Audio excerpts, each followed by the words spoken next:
Algumas pessoas chegam a ficar 2 ou mais dias sem ir ao banheiro e se questionam o que fazer para que o intestino funcione normalmente. A gente está aqui com a Soraya Morley, que é nutricionista, para falar sobre intestino preso ou prisão de ventre, um assunto que interessa muitas pessoas, né? Bom dia, Soraya, tudo bem? Tudo bem.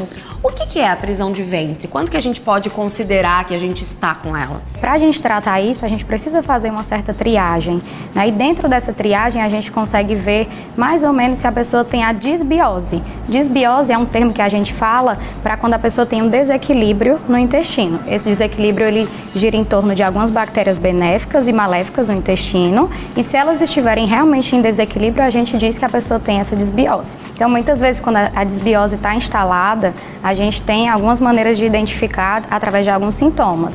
Por exemplo, queda de cabelo, unha quebradiça, às vezes a nossa pele está um pouquinho mais oleosa, crescendo um pouquinho mais de acne ou espinha, e a gente tem que estar em alerta para ver se isso pode ser uma disbiose instalada. E também tem aqueles sintomas que estão relacionados à parte gástrica intestinal, que é azia, gastrite, um refluxo, gases, aquela dor abdominal ou estufamento, aí também é um indício. E uma bem curiosa também, que é a língua esbranquiçada.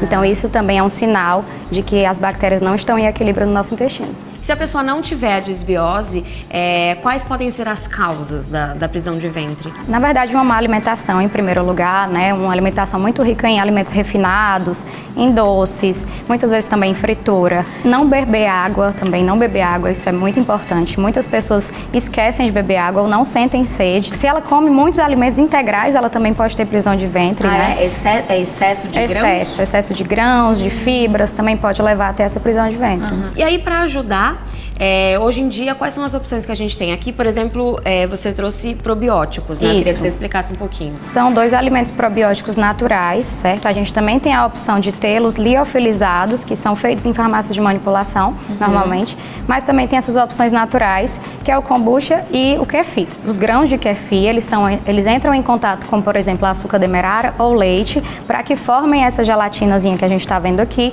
Parece assim um queijinho cottage, né?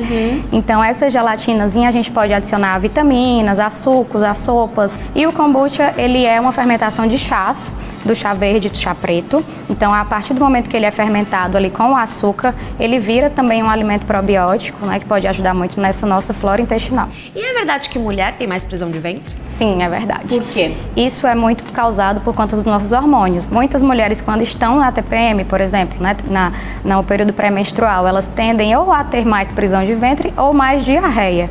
E a partir de quanto tempo você considera que a pessoa está com prisão de ventre? Um dia sem ir ao banheiro já é uma prisão de ventre? Não. Não, mais ou menos a partir de 5 dias com o intestino preso. Na verdade, 3 dias já é um alerta.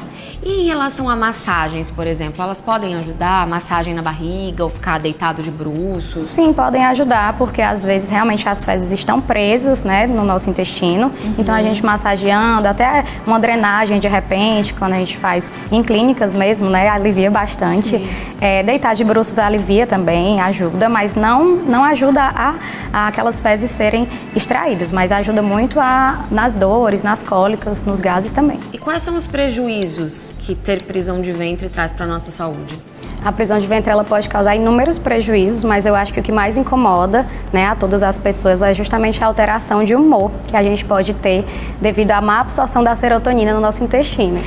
A nossa falta de disponibilidade durante o dia, a disposição fica muito ruim também. Algumas pessoas elas têm anemia por conta de uma má absorção intestinal, de uma prisão de ventre que está instalada, ou da disbiose também. E existe a prisão de ventre que é causada pelo nosso sistema emocional, quando a gente está nervoso, ansioso, ou mesmo fora de casa? Sim. Acontece isso? Sim, acontece bastante, né? A parte comportamental, os nossos sentimentos, eles mandam muito, né, no nosso intestino, no nosso estômago. Isso porque a gente tem um eixo chamado eixo cérebro-intestino, né? Ou intestino-cérebro. Então, toda vez que a gente tem alguma alteração emocional, isso pode mexer com o nosso intestino ou com o nosso estômago também. E é legal estabelecer alguns hábitos para ajudar a não ter previsão de ventre? Assim, Sim. De horários? Sim. É legal que a gente faça a utilização de alimentos probióticos, junto com a alimentação, né, rica também em fibras, não exageradamente, como a gente já falou. Mas a gente ter também uma disponibilidade de ir ao banheiro, de repente, pela manhã ou à noite, porque tem gente que se incomoda um pouquinho mais de estar fora de casa, né, e acaba não indo ao banheiro, e isso pode gerar também a prisão de ventre. Então, esse hábito eu acho que é muito legal, né, da gente implementar. Legal, obrigada.